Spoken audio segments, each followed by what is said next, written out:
नमस्कार दोस्तों, 9 जून 2020 का द हिंदू समाचार पत्र डिस्कस करने के लिए हम आपके सामने हैं। उससे पहले मैं आपको बताना चाहेंगे the Hindu newspaper discussion, editorial discussion या फिर करंट के टॉपिक संबंधित कोई भी जानकारी अपडेट रहने के लिए जीपीएससी मैनिया चैनल को लाइक करें, शेयर करें, सब्सक्राइब करें और बेल आइकन दबाना न भूलें, क्योंकि जो भी हम आप वीडियो जैसे अपलोड करेंगे आप तक सूचना पहुँचेगी। तो हम चलते हैं कल के प्रश्नों की तरफ। सबसे पहले जो हमारा कल का सबसे पहला प्रश्न है, तो आपका धार्मिक स्वतंत्रता के संबंध में कौन से कथन सत्य हैं? यह एक मौलिक अधिकार है या संविधान के भाग 3 में है? तो ये दोनों सत्य है, तो सी ऑप्शन सही हो जाता है। अगला प्रश्न है हमारा, वित्तीय वर्ष 2019-20 में मनरेगा के अंतर्गत सबसे ज़्यादा रोजगार देने वाला राज्य कौन सा है? तो सबसे ज़्यादा रोजगार देने वाला राज्य आपका छत्तीसगढ़ है। हाल ही में कौन सा देश तेल रिसाव से प्रभावित है? तो रूस में अभी ऑयल स्पिल हुआ है, ये आपका सी विकल्प से हो जाता है। निम्न में से कौन सा देश अंतर्राष्ट्रीय राजनीति में स्वास्थ्य कूटनीति का प्रयोग मृदु शक्ति के रूप में बृहत स्तर पर कर रहा है? तो जैसे कि चाइना, आप देख रहे होंगे कोविड केसेज वहाँ पर काफ़ी कम आ गए हैं, तो वहाँ पर अभी क्या है, वो अपने जो मेडिकल टीम है उसको म्यांमार, बांग्लादेश और नेपाल जैसे छोटे राष्ट्र जिनकी क्षमता नहीं है लड़ने की कोविड से, उनकी हेल्प करने में कर रहा है। आज हम अब चलते हैं आज के समाचार पत्र की तरफ। तो सबसे पहली इंपॉर्टेंट न्यूज़ है, malls cafes reopen to a new normal. तो जैसे कि कल 8 जून था, तो 8 जून को जो है नए लॉकडाउन गाइडलाइन के अनुसार मॉल्स और कैफेज को खुलना था। तो वही बताया जा रहा है कि नए मानकों के आधार पर मॉल्स और कैफेज खुल रहे हैं, लेकिन कुछ चीज़ें जो अभी नहीं खुली हैं, जैसे स्कूल्स हो गए और जो है आपके जिम्नेजियम हो गए, मेट्रो हो गई, सबर्बन रेल सर्विसेज हो गई, और ये सब चीज़ें अभी नहीं खुली हैं, ये बताया गया है। अगली न्यूज़ है, military level task positive Rajnath. तो जो डिफेंस मिनिस्टर हैं वो उन्होंने बोला है, बताया है कि जो मिलिट्री लेवल की वार्तालाप हो रही है भारत चीन सीमा गतिरोध को शांत करने के लिए काफ़ी सहायकपूर्ण रही है। अभी तक कोई निष्कर्ष तो नहीं मिला है, लेकिन अभी काफ़ी हेल्पफुल रही, उन्होंने बताया है। High court ask Manipur speaker to keep 7 Congress MLAs out. तो मणिपुर में जैसे कि आप जान रहे होंगे कि 7 कांग्रेस एमएलए जो है वो कांग्रेस दल को छोड़ के बीजेपी में जा चुके हैं। तो जैसे जानते हैं दल बदल कानून हमारा है जो 10वीं अनुसूची में है। तो दल बदल कानून के अंतर्गत यदि कोई व्यक्ति जिस पार्टी से चुना गया है उस पार्टी को छोड़कर दूसरी पार्टी की सदस्यता ग्रहण करता है, तो उसके अनुसार उसकी सदस्यता रद्द कर देनी चाहिए। इस निर्णय को जो है लेने का अधिकार उस राज्य के विधानसभा के अध्यक्ष या अगर संसद में है तो संसद का जो अध्यक्ष होगा या स्पीकर या चेयरमैन, उसके पास अधिकार होता है कि उसकी सदस्यता रद्द करे। तो अभी हाईकोर्ट ने मणिपुर के स्पीकर को कहा है कि 7 कांग्रेस एमएलए को जो है आप सत्र से बाहर रखो, उनको सत्र में ना पार्टिसिपेट करने दो। तो यहाँ हमें क्या देखना है, दल बदल कानून अधिनियम। दल बदल कानून अधिनियम 10वीं अनुसूची में है। ये किस संविधान संशोधन द्वारा आया था और किस वर्ष में आया था, इसको आपके कमेंट बॉक्स में बताना है हमें।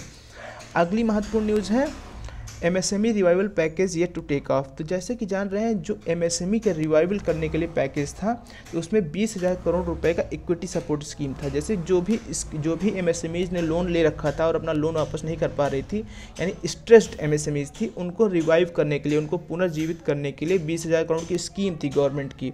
उसके अंतर्गत क्या था कि जो बैंक होंगी उनको जो लोन दी हैं, उन लोन को इक्विटी में कन्वर्ट कर दिया जाएगा, यानी उनका लोन खत्म करके जितने रुपए का लोन है उतने उस लोन को उसके शेयर में बदल दिया जाएगा, जिससे जो है एमएसएमईज को पैसा वापस नहीं करना पड़ेगा और फिर से वो स्वास्थ्य से शुरू कर पाएंगे। लेकिन अभी बता रहे हैं कि जो 20,000 करोड़ का पैकेज ये था जो है एमएसएमई रिवाइवल का, ये अभी टेक ऑफ नहीं कर पाया, यानी प्रयोग में नहीं आ पाया है, अभी धरातल पर प्रयोग नहीं हो पाया है। अगली न्यूज़ है, LG over rules Delhi government order to restrict कोविड-19 ट्रीटमेंट। तो जैसे कि आप जान रहे हैं कल दिल्ली सीएम के द्वारा एक ऑर्डर जारी किया गया, जिसमें कहा गया था कि दिल्ली के जो राज्य अस्पताल हैं उनमें केवल दिल्ली के नागरिकों का ही जो है ट्रीटमेंट होगा। तो ये जो है इसके खिलाफ याचिका भी दायर की गई, भी हम आगे न्यूज़ में देखेंगे। और ये जो है आर्टिकल 14 और आर्टिकल 15 के अंतर्गत जो है वायलेशन माना गया। ये तो राइट टू लाइफ का भी जो है वायलेशन है, क्योंकि जो स्वास्थ्य का अधिकार है हमारा, जीवन के अधिकार के अंतर्गत ही जो है मौलिक अधिकार है हमारा। तो आर्टिकल 14, आर्टिकल 15, आर्टिकल 21 इस सब का उल्लंघन है। तो एलजी जो है यहाँ पे दिल्ली के उपराज्यपाल है, उन्होंने इस आदेश को पलट दिया है और कहा है कि अब जो है कोई भी जो भी दिल्ली में रह रहा है वो जाकर ट्रीटमेंट करा सकता, कोई बंधन नहीं होगा। अगली news, home loan get cheaper as SBI cuts rate. तो एसबीआई ने जो अपना रेट घटा दिया है, इंटरेस्ट रेट घटा दिया है, जिससे होम लोन अब सस्ते मिलेंगे। तो इसमें कई चीज़ें बात की जा रही। MCLR, marginal cost of fund based lending rate. तो हम देखेंगे क्या है, एमसीएलआर 25 बेसिस पॉइंट से घटाया है इसने। तो एमसीएलआर क्या होता है, जैसे कि जो बैंकिंग प्रणाली है इसका उद्भव लंबे समय से हुआ है। तो पहले क्या होता था, शुरुआत में पहले के ज़माने में प्राइम लेंडिंग रेट पर जो है बैंक ऋण देती थी। प्राइम लेंडिंग रेट मतलब क्या है कि जो उनके रेगुलर कस्टमर्स है, जिन पे ज़्यादा विश्वास है, उनको सस्ते दामों पर ब्याज सस्ते ब्याज पे जो है ऋण देती थी, जबकि जो इरेगुलर या छोटे मोटे कस्टमर्स थे उनसे महंगे दामों पे ब्याज, मतलब महंगे जो है दाम पे ऋण देती थी। तो जो सस्ते दाम पर उनका नुकसान होता था वो छोटे मोटे कस्टमर्स से उसका फ़ायदा वसूल लेती थी। तो इससे क्या होता था, बड़े कारोबारियों को तो फ़ायदा था, लेकिन जो मिडिल क्लास के लोग थे या जो लोअर क्लास के लोग हैं उनको महंगे ब्याज पे जो है ऋण मिलता था, जिससे उनका एक्सप्लॉयटेशन होता था। तो बाद में बैंक ने, आरबीआई ने सुधार करते हुए कहा कि भाई देखो, ये प्राइम लेंडिंग रेट जो पीएलआर वाला सिस्टम था इसको ख़त्म करके अब आपको बेंचमार्क प्राइम लेंडिंग रेट लाना पड़ेगा, यानी बीपीएलआर सिस्टम लाया गया। इसके अंतर्गत कहा गया कि आपको पहले से घोषित करना होगा कि किस इंटरेस्ट पे आप जो है लोन दोगे, ये आपको पहले से ही बताना होगा। तो उसमें भी जो होगा, लेकिन तब भी पारदर्शिता की कमी थी उसमें। फिर अब उसके बाद एमसीएलआर जो है, एमसीएलआर सिस्टम है। एमसीएलआर सिस्टम में ये कहा गया कि marginal cost of fund based lending rate, MCLR बोलते हैं इसे। इसमें ये कहा गया, जैसे मान लीजिए कोई बैंक है, एसबीआई है, तो वो अपने पास से जितना लोन देती है तो उसके लिए अपना जो भी चाहे वो जो है अपना ब्याज लगा सकती है। लेकिन जैसे जब आरबीआई से पैसा लेती है, यानी कि अपने पास के अलावा से कहीं से पैसा लेकर अगर ऋण देती है तो कितने दाम में उसे पैसा मिला है। जैसे मान लीजिए कि 100 रुपये एसबीआई के पास है, लेकिन लोन की डिमांड 150 रुपये की है, तो 100 रुपये आपने अपने पास से दिया तो उसका इंटरेस्ट रेट आप तय करिए, कोई बात नहीं, जो आपको उचित लगे। लेकिन जो 50 रुपये आपके पास नहीं था तो वो या तो आप आरबीआई से लोगे या किसी दूसरे बैंक से लोगे। तो आरबीआई से कितना पैसे में आप लिया है, आपने मान लो आरबीआई से 4% रेपो रेट पर लिया है, तो आप 4% रेपो रेट पर लीजिए और 1-2% अपना कुछ प्रॉफिट जोड़ लीजिए, उसके आधार पर एमसीएलआर डिफाइन करिए। तो कहने का मतलब पहले से ही, लोन देने के पहले ही पारदर्शी रूप से आप एमसीएलआर डिक्लेयर कर दीजिए, उसी के आधार पर लोन दिया जाएगा, जिससे जो क्या होगा कि सभी को समान इंटरेस्ट पे लोन मिल पाएगा और जो है पारदर्शिता रहेगी, किसी का एक्सप्लॉयटेशन नहीं होगा। तो ये बैंकिंग सुधार थे जो धीरे धीरे करके हुए थे, जिसमें हमने जाना prime lending rate, benchmark prime lending rate और एमसीएलआर यानी marginal cost of fund based lending rate. अगर आपको कुछ अस्पष्टता है इस संबंध में तो आप जो है कमेंट बॉक्स में कमेंट कर दीजिए, हम और इसको स्पष्ट करने का प्रयास करेंगे।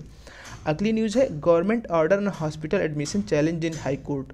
तो जो दिल्ली मुख्यमंत्री द्वारा कल ऑर्डर जारी किया गया था कि केवल जो है दिल्ली के नागरिकों को ही जो है अस्पताल में ट्रीटमेंट दी जाएगी, उसके खिलाफ हाई कोर्ट में एक याचिका दायर की गई थी और बोला गया कि अनुच्छेद 14 और 15 का उल्लंघन है। अनुच्छेद 14 क्या कहता है? अनुच्छेद 14 आपको कहता है कि सभी लोगों को इक्वल प्रोटेक्शन और मतलब कि सभी को समान विधि का समान संरक्षण मिलेगा। तो मतलब ये समाज जो भी नागरिक हैं सबको समान रूप से देखा जाएगा, नागरिक हो या गैर नागरिक हो। और अनुच्छेद 15 कहता है कि पब्लिक प्लेसेस पे किसी को जाति, धर्म, लिंग या जन्म स्थान के आधार पर भेदभाव नहीं किया जाएगा। तो यहाँ पर तो समझ लीजिए एक तरह से जो भेदभाव किया जा रहा है कि भाई जो यहाँ पे दिल्ली के नागरिक नहीं हैं उनके साथ भेदभाव हो रहा है। तो इसलिए अनुच्छेद 14 और 15 का उल्लंघन हो, इस आधार पर जो है इसको कहा गया कि जो है ये वायलेटिव है, इससे याचिका दायर की गई है। फिलहाल अब तो उसको जो उपराज्यपाल हैं उन्होंने ऑर्डर को पलट भी दिया है, तो उतनी समस्या की बात नहीं है। अगली न्यूज़ है plea against government order on testing. तो दिल्ली गवर्नमेंट के ये भी टेस्टिंग से संबंधित है, उसने टेस्टिंग के लिए नया ऑर्डर जारी किया था कि जो एसिम्टोमेटिक केसेस है जिनमें लक्षण नहीं दिख रहे हैं उनकी टेस्टिंग करने कंपलसरी नहीं है। पहले क्या होता था कि जैसे कोई भी व्यक्ति, अगर एक व्यक्ति कोविड पॉजिटिव पाया गया है तो उसके सभी मेंबर्स को जो है टेस्टिंग होती थी, चाहे भले उनमें लक्षण दिख रहे हो या ना दिख रहे हो। लेकिन अब गाइडलाइन को चेंज कर दिया गया क्योंकि जैसे जैसे केसेस बढ़ रहे हैं तो जो है दबाव भी बढ़ता जा रहा है हेल्थ इंफ्रास्ट्रक्चर पे। तो अभी बोला गया है कि जिनमें लक्षण नहीं दिख रहे हैं उनकी टेस्टिंग करना आवश्यक नहीं है। तो इसको भी जो है केस को चैलेंज किया गया है दिल्ली हाई कोर्ट में।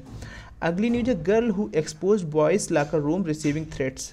तो बॉयज़ लॉकर रूम प्रकरण एक था, आप जान रहे होंगे ये क्या था, पहले इसके बारे में हम जानेंगे। इंस्टाग्राम पे एक प्राइवेट ग्रुप था जिसमें कुछ जो है अंडर एज गर्ल यानी कि जो 18 साल से कम बच्चे थे, लड़के लड़कियां दोनों इस ग्रुप में थे, वो जो है ऑब्सीन मैसेजेज यानी कि जो है थोड़ा सा मतलब भद्दे मैसेजेज या फिर जो है सेक्सुअल असॉल्ट संबंधी उससे रिलेटेड मैसेजेज या फिर जो है मॉर्फ्ड इमेजेस जो है शेयर कर रहे थे, मतलब प्रतिबंधित जो है चीज़ें शेयर कर रहे थे। जो बाद में एक लड़की ने उस ग्रुप का स्क्रीनशॉट लेके सोशल मीडिया पे लाया था जिससे उस ग्रुप का पर्दाफाश हुआ था। तो बॉयज़ लॉकर रूम प्रकरण ये हमने जाना। तो जिस लड़की ने उस ग्रुप का पर्दाफाश किया था उसको काफ़ी जो है थ्रेट्स मिल रही हैं, सोशल मीडिया के माध्यम से न्यूज़ मिल रही है, तो अभी उसके खिलाफ FIR जो है वो किया गया है। अगली न्यूज़ है bonanza for Assam teachers ahead of polls. तो असम में एक जो है वहाँ के जो टीचर्स थे, टेम्प्रेरी टीचर्स थे, उनको बहुत बड़ा वो बोनांजा दिया गया है, बोनस दिया गया है। क्या कहा किया गया है उसमें कि उनको जो परमानेंट टीचर्स उनके बराबर अधिकार दे दिया गया, यानी कि अब उनको 60 साल तक उनको रिटायरमेंट, 60 साल के बाद रिटायरमेंट मिलेगी या और लगभग वेतन भी उनका बढ़ा दिया गया है। तो ये काफ़ी बात कही गई। जहाँ पर अनएम्प्लॉयमेंट बढ़ रहा है वहाँ पर जो है रोजगार को संरक्षित किया, तो ये बड़ी बात कही गई है। Low pressure area over bay of Bengal, तो बंगाल की खाड़ी में एक लो प्रेशर एरिया फिर डेवलप हो रहा है। लो प्रेशर एरिया डेवलप, ये आपको ज्योग्राफी का रिलेटेड है, आप जान रहे होंगे कैसे जब जो है निम्न दाब हो जाता है तो जो बगल के क्षेत्रों में वहाँ की तुलना में उच्च दाब है, तो उच्च दाब से वायु निम्न दाब की तरफ जाएगी, तो ये एक आपका साइक्लोन भी जनरेट हो सकता है। लेकिन अगर साइक्लोन बहुत ज़्यादा तीव्र बहुत निम्न दाब जो है अगर प्रबल नहीं होगा तो साइक्लोन नहीं बल्कि थंडर स्टॉर्म डेवलप होता है। थंडर स्टॉर्म भी क्या है, ये एक तरह से जान लीजिए कि प्रबल आंधी है, एक तरह से जान लीजिए वायु का वेग, प्रबल वायु वेग से ये चीज़ है थंडर स्टॉर्म आपका। राजस्थान टॉप्स इन जॉब स्कीम, तो एमजी नरेगा से संबंधित जो है वहाँ के जो सेक्रेटरी हैं उनको इंटरव्यू छपा हुआ है, तो बता रहे हैं कैसे राजस्थान अभी इस कोविड-19 में जो अनएम्प्लॉयमेंट का दौर है उससे राजस्थान ने कैसे एमजी नरेगा के माध्यम से जो है लगभग 49 लाख लोगों को जो है रोजगार दिया है एमजी नरेगा के माध्यम से, ये बात बताई गई है। अगली महत्वपूर्ण न्यूज़ है, ये आपका एडिटोरियल है। अगली महत्वपूर्ण न्यूज़ है travel linked cases spike in southern states, तो दक्षिण के राज्यों में जो यात्रा संबंधित केसेज है उनमें संख्या में बढ़ोतरी पाई गई है। जैसे कि आप देख रहे हैं केरला में काफ़ी केसेस कंटेंट हो चुके थे, लेकिन जैसे ट्रैवल रिस्ट्रिक्शन हटा ली गई तब दूसरे राज्यों से भी केरला में और अन्य तमिलनाडु जैसे राज्यों में वापस आने लगे, तो जो ट्रैवल से आ रहे हैं ये केसेज बढ़ा रहे हैं, ये बात बताई जा रही है। अगली महत्वपूर्ण न्यूज़ है supreme court ask Jammu and Kashmir to respond plea against Soz detention, तो जो सैफुद्दीन सोज हैं कांग्रेस के नेता हैं, तो जब जो है आर्टिकल 370 को रिपील किया गया था, उसको जो है इनएक्टिव किया गया था, तो उसके बाद ही जो है कुछ नेताओं को प्रिवेंटिव डिटेंशन में रखा गया था। प्रिवेंटिव डिटेंशन क्या है कि यानी कि कोई वो ऐसी गतिविधि ना करे जिससे भारत की सुरक्षा, एकता या वहाँ पे लॉ एंड ऑर्डर में प्रॉब्लम हो सके, तो उसके लिए पहले ही उनको डिटेन कर लिया जाता है, उनको गिरफ्तार कर लिया जाता है। इसको कहते हैं आपका गिरफ्तारी निरोध, मतलब कि कोई ऐसी गतिविधि ना हो जिससे लॉ एंड ऑर्डर प्रॉब्लम हो, तो उससे पहले ही डिटेन कर लिया जाता है। तो जाहिर सी बात है जब आर्टिकल 370 को हटाया गया तो वहाँ के नेता विरोध करते, जिससे अशांति फैल सकती थी, तो ये सब चीज़ें समस्या थी। तो अभी क्या किया गया, जो एक कांग्रेस के नेता है सैफुद्दीन सोज, तो 10 माह से ज़्यादा हो चुका है और अभी भी उनको छोड़ा नहीं गया है। तो हम यहाँ पर जानेंगे क्या होता है प्रिवेंटिव डिटेंशन। तो आर्टिकल 22 हमारा संविधान का बात करता है कि गिरफ्तारी संबंधी कुछ प्रावधान, यानी कि किसी को गिरफ्तार किया गया है तो प्रिवेंटिव डिटेंशन केस में बताया जा रहा है कि अधिकतम से अधिकतम उसे 3 माह तक गिरफ्तार किया जा सकता है। और जो है बताया गया अगर 3 माह से अधिक गिरफ्तार जिसको मतलब रखना है डिटेंशन में, प्रिवेंटिव डिटेंशन में, तो एक कमेटी बनाई जानी चाहिए 3 मेंबर्स की, जिसके जो है जिसके सुझाव के बाद ही 3 माह से ज़्यादा उसको एक्सटेंड किया जा सकता है। तो जो प्रिवेंटिव डिटेंशन का जो है फार्मूला है ये आपका आर्टिकल 22 से ओरिजिनेटेड है। इसके लिए लॉ बनाया जाता है और लॉ बनाने का अधिकार राज्य और केंद्र दोनों सरकारों को है। ये हमने जाना प्रिवेंटिव डिटेंशन के बारे में। और एक आपका रेट होती है हैबियस कॉर्पस रेट। ये देखिए अनुच्छेद 32 के तहत सुप्रीम कोर्ट का अधिकार है और अनुच्छेद 226 के तहत हाई कोर्ट को अधिकार है कि यदि कोई भी व्यक्ति को किसी को भी गिरफ्तार किया गया है, चाहे वो प्राइवेट पर्सन द्वारा या किसी सरकारी संस्था द्वारा, तो सुप्रीम कोर्ट उसको आदेश देगी कि हैबियस कॉर्पस का रिट जारी करेगी कि उस व्यक्ति को जो है निश्चित समय के भीतर सुप्रीम कोर्ट या जो है हाई कोर्ट के सामने जो है पेश किया जाए। तो ये हैबियस कॉर्पस रिट है, ये समझे जाना। Plea in supreme court against Hindi use in courts, तो हरियाणा में जो सबॉर्डिनेट कोर्ट्स हैं, सबॉर्डिनेट मतलब आपके छोटे कोर्ट्स निचले स्तर के, उनमें एक जो है कानून जारी किया गया कि वहाँ पर हिंदी को जो है मुख्य भाषा के रूप में प्रयोग किया जाएगा। तो इसके खिलाफ कुछ लोगों ने याचिका दायर की थी सुप्रीम कोर्ट में कि बहुत से वकील ऐसे हैं जो हिंदी में कंफर्टेबल नहीं है, इंग्लिश चूँकि हमेशा से रही ऑफिशियल लैंग्वेज रही है, जो ऑफिस वर्क्स हैं ज़्यादातर इंग्लिश में है, तो इससे असुविधा होगी। सुप्रीम कोर्ट ने कहा है कि देखो भाई ऐसा कोई बड़ी समस्या की बात नहीं है, जहाँ पे हिंदी भाषी क्षेत्र, हरियाणा हिंदी भाषी क्षेत्र है, वहाँ पर ज़्यादातर लोग हिंदी जानते हैं, तो ऐसा कोई बहुत समस्या की बात नहीं। अगर आपको फिर भी कोई दिक्कत है तो आप वहाँ के पंजाब और हरियाणा के हाई कोर्ट में जाके अपील करिए और वहाँ पे आपको संबंधित मुद्दे को वहाँ पर बात करिए, सुझाइए, ये चीज़ बात है। तो हम देखेंगे संविधान संबंधित क्या प्रावधान है। तो अनुच्छेद 351 में प्रावधान किया गया है कि हिंदी या हिंदुस्तानी भाषा को प्रमोट करने की बात की जा रही है अनुच्छेद 351 के तहत कि जहाँ भी संभावना हो हिंदी भाषा को प्रमोट किया जाए। तो ये चीज़ आपको ध्यान रखने की आवश्यकता है। Note to ED to attach Nirav Modi assets, तो जो हमारा इन्फोर्समेंट डायरेक्टरेट है आपका, इसको आदेश दिया गया, इसको परमिशन दी गई कि जो नीरव मोदी के संबंधित एसेट्स हैं, जैसे कि उनको भी जो है आप कॉन्फिस्केट कर सकते हैं, उनको भी आप जो है कब्जे में लेके नीलाम कर सकते हैं। जो भी वो, जैसे चूँकि नीरव मोदी जान रहे हैं, तो नीरव मोदी जो है हमारे फ्यूजिटिव और इकोनॉमिक ऑफेंडर डिक्लेयर हो गए हैं, भगोड़ा, आर्थिक भगोड़ा घोषित कर दिए गए हैं। फ्यूजिटिव इकोनॉमिक ऑफेंडर एक्ट एक लाया गया 2018 में, जिसके तहत आर्थिक भगोड़ा घोषित करने का प्रावधान था। जो भी व्यक्ति जो है कोई भी यहाँ पे केस चल रहा है और वो वापस भारत न आने का जो है अगर इरादा में ना हो, तो उसको भगोड़ा, आर्थिक भगोड़ा घोषित कर दिया जाएगा। अगर उसके खिलाफ 100 करोड़ से ज़्यादा का मामला है, तो नीरव मोदी को आर्थिक भगोड़ा घोषित कर दिया गया है। और अब जो उनकी वैल्यू है उसको वापस लेने के लिए, जितना भी उन्होंने लोन ऋण लिया है उसको जो है वापस प्राप्त करने के लिए जो आपका ईडी है उसको अधिकार दिया गया है कि जो उनकी संबंधित प्रॉपर्टीज को सीज करके नीलाम करने का अधिकार दिया गया है। NHRC notice to UP on denial of treatment to pregnant women. तो 2 गर्भवती महिलाओं को जो है उत्तर प्रदेश में जो है कोविड-19 से उनको 2 प्रेग्नेंट महिलाओं को उत्तर प्रदेश में ट्रीटमेंट को मना कर दिया गया अस्पतालों द्वारा। तो उसके खिलाफ ही NHRC, national human rights commission, राष्ट्रीय मानवाधिकार आयोग ने उत्तर प्रदेश को नोटिस जारी की है। तो ये तो था राष्ट्रीय मानवाधिकार के बारे में हम जानेंगे। तो इसको क्या, इसका कार्य क्या है कि कभी कहीं भी राष्ट्र में कहीं भी अगर मानवाधिकार का उल्लंघन होता है तो उसके खिलाफ जो है उसको संज्ञान में लेना, स्वतः संज्ञान में लेना, उसके खिलाफ नोटिस जारी करना, उस संबंधित राष्ट्रीय मानवाधिकार के संबंधित जो है जो विधेयक है उसमें सुझाव प्रस्तुत करना, या मानवाधिकारों को बढ़ाने के लिए नए क्या योजनाएं लानी चाहिए, क्या सुझाव देना चाहिए, सरकार को ऐसा सुझाव देने का अधिकार है। एनएचआरसी का चेयरमैन कौन हो सकता है? सुप्रीम कोर्ट का कोई भी न्यायाधीश एनएचआरसी का चेयरमैन हो सकता है। एनएचआरसी के मेंबर्स कितने होते हैं? देखिए, एनएचआरसी के चेयरमैन, उसके साथ ही 3 अतिरिक्त जो भी आपके मानवाधिकार संबंधी मामलों पे निपुण हैं उनको रखा जाएगा, जिसमें से 1 महिला का होना आवश्यक है। इसके अलावा ही कुछ जो आपके कमीशन है, जैसे नेशनल कमीशन ऑन वुमेन हो गया, नेशनल कमीशन ऑन एससी हो गया, नेशनल कमीशन ऑन एसटी हो गया, एनसीओबीसी हो गया, ऐसे कमीशन के जो चेयरमैन होंगे वो आपके जो है पदेन अध्यक्ष होंगे, पदेन सदस्य होंगे एनएचआरसी के। इसके सिवाय जो है आप देखेंगे 3 वर्ष का कार्यकाल है। तो ये सब अभी कुछ बदलाव किए गए हाल ही में, तो ये चीज़ काफ़ी महत्व हो जाती है, आपको ध्यान देने की आवश्यकता है एनएचआरसी अमेंडमेंट 2019 में जो हुआ था।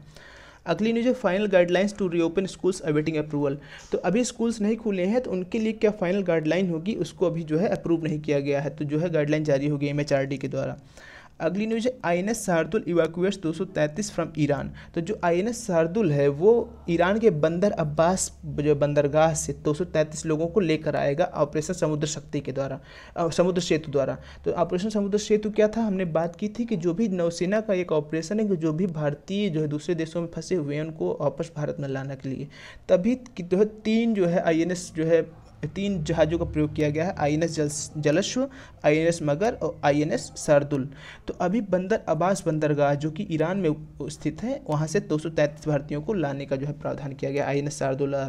अगली महत्वपूर्ण न्यूज़ है कि देखिए एक आपका जो है इंटरव्यू छपा हुआ है संजय अग्रवाल जी का, ये आपके जो है एग्रीकल्चर सेक्रेटरी हैं। तो इन्होंने बताया, इनसे पूछा जा रहा है कि जो 2 ऑर्डिनेंस अभी लाया है जो है गवर्नमेंट ने, तो उसका कौन कौन से ऑर्डिनेंस लाया है। एक आपका लाया है कि कॉन्ट्रैक्ट फार्मिंग से संबंधित और एक आपका लाया है एग्रीकल्चर मार्केटिंग से संबंधित। तो पहला एग्रीकल्चर मार्केटिंग से संबंधित जो अध्यादेश है उसके अनुसार ये प्रावधान किया गया है कि जो पहले राज्य के जो किसान हैं केवल राज्य के द्वारा निर्धारित मंडियों में बेच सकते हैं, अब उनको अधिकार दिया गया है इस अध्यादेश के द्वारा कि वो किसी भी प्राइवेट व्यक्ति को बेच सकते हैं, जिसको चाहे वो बेच सकते हैं। तो वही इनके द्वारा बताया जा रहा है कि इससे क्या फ़ायदा होगा कि अब किसानों के पास कई विकल्प होंगे। जैसे सीधी सी बात है, मान लीजिए धान का उदाहरण लेते हैं, अगर 20 रुपये किलो धान बिकना है तो वो ले जाके मंडी में बेचेंगे तो उनका ट्रैक्टर का किराया, पेट्रोल का दाम, डीजल का दाम और भी चीज़ें उतारने का, लादने का, ये सब दाम उनमें जुड़ जाएगा।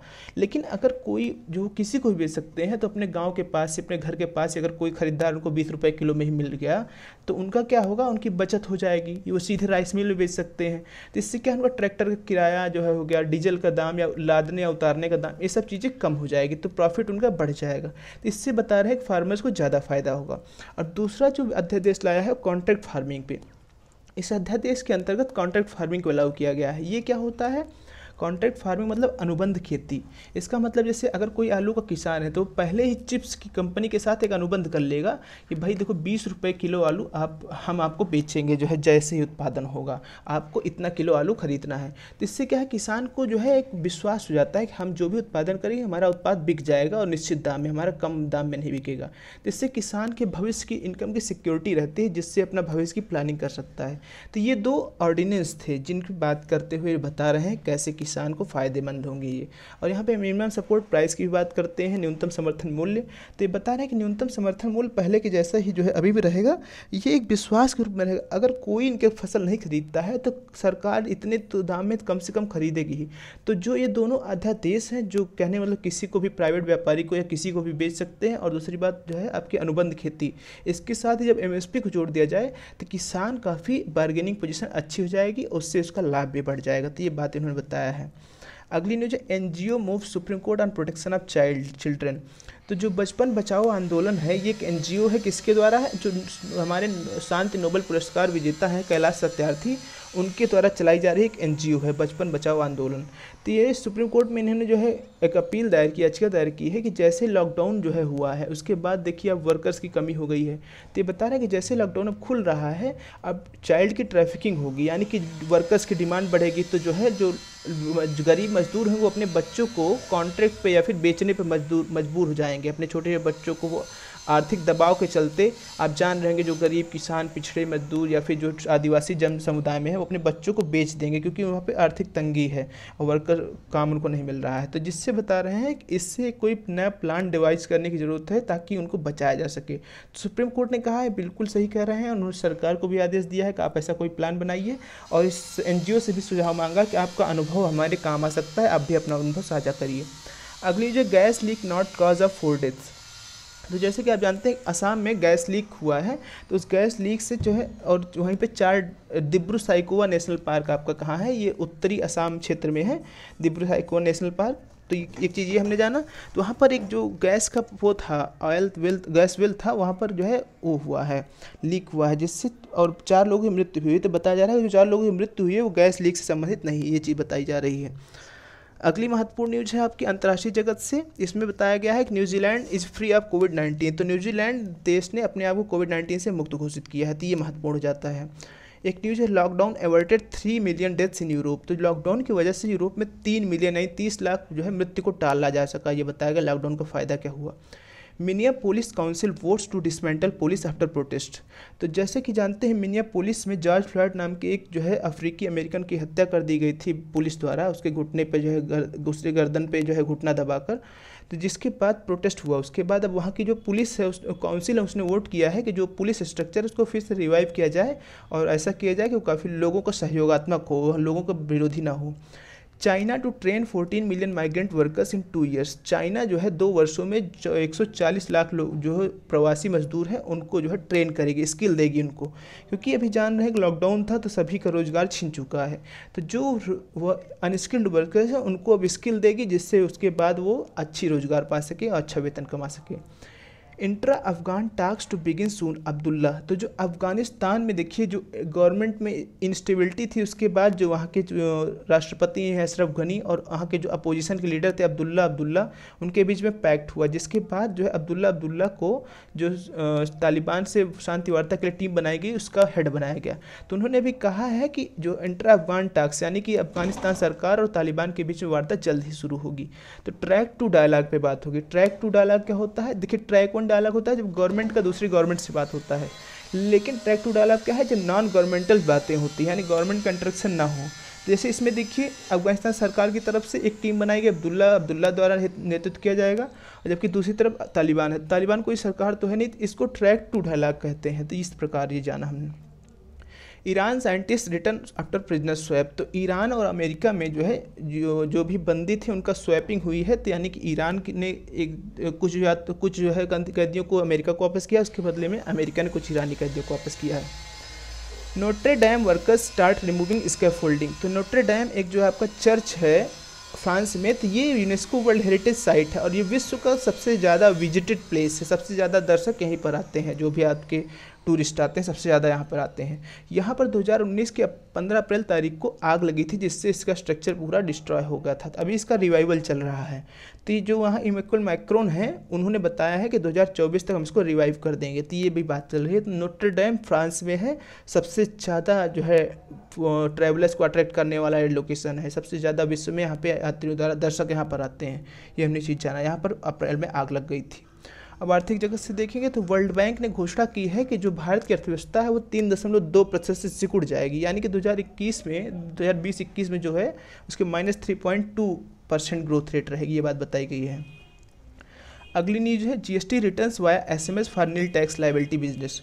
तो जैसे जो जीएसटी के अंदर प्रावधान किया गया, अभी बदलाव किया गया कि जिनको कोई जीएसटी पेमेंट नहीं करनी रहती, यानी जिनको जीएसटी टैक्स कुछ नहीं देना है तो लेकिन फिर भी उनका रिटर्न फाइल करना होता है, तो ऐसे लोगों को पोर्टल पे जाके फाइल करने की आवश्यकता नहीं, बल्कि एसएमएस के थ्रू ही एक एसएमएस भेज दे वो एक नंबर पे। उसके बाद ओटीपी आएगी, उस ओटीपी को वेरीफाई कर देंगे। तो इससे उनको क्या है, लाभ मिलेगा। काफ़ी उनको झमेले में नहीं पड़ना पड़ेगा। जो ऑनलाइन फाइलिंग करे ये सब चीज़ें उनको झमेला नहीं करना पड़ेगा। तो इससे लगभग 22 लाख रजिस्टर्ड टैक्स पेयर्स को फ़ायदा होगा, ईजी होगा। तो कंप्लाई ज़्यादा करेंगे तो इससे जीएसटी मतलब उसका एक कंप्लायंस बढ़ेगा, ये बताया गया है।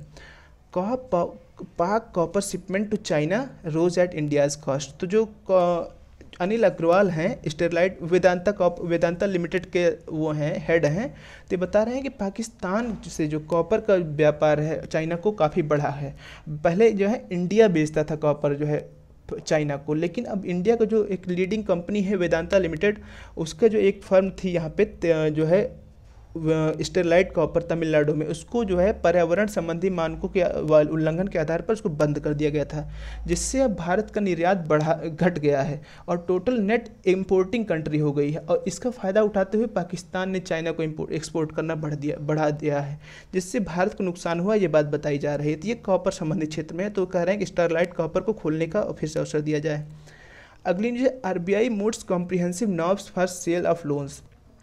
तो आरबीआई ने एक नया जो है मानक निर्धारित किया है लोन को बेचने का। तो लोन को बेचना क्या होता है, जैसे कि समझिए मान लीजिए एसबीआई है और आईडीबीआई बैंक है, पीएनबी, सारी बैंकों ने किसी को लोन दिया है, लेकिन लोन इनका लंबे समय के लिए है, अभी इनको और पैसे की आवश्यकता है।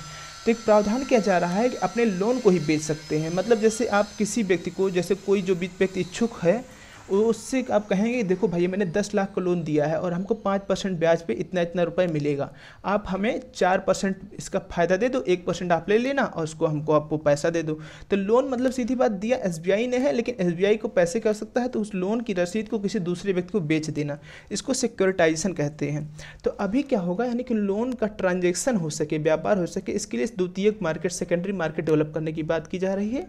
इससे क्या होगा कि जो है रैंडम अवेलेबिलिटी ऑफ मनी होगी, यानी कि बैंकों के पास ज़्यादा मनी अवेलेबिलिटी होगी और जो भी अमीर लोग हैं, अमीर संस्था है, जो भी लोन को खरीदना चाहती हैं, उनको भी एक इन्वेस्टमेंट का जरिया मिलेगा। तो ये बात बताई गई है।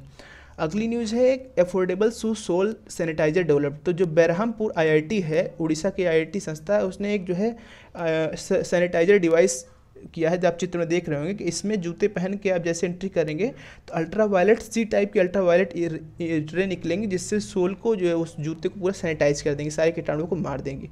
तो ये आईआईटी बेरहामपुर उड़ीसा के आईआईटी ने जिसका इन्वेंशन किया है। तो ये आज की न्यूज़पेपर थी, इससे संबंधित हम प्रश्न डिस्कस करेंगे।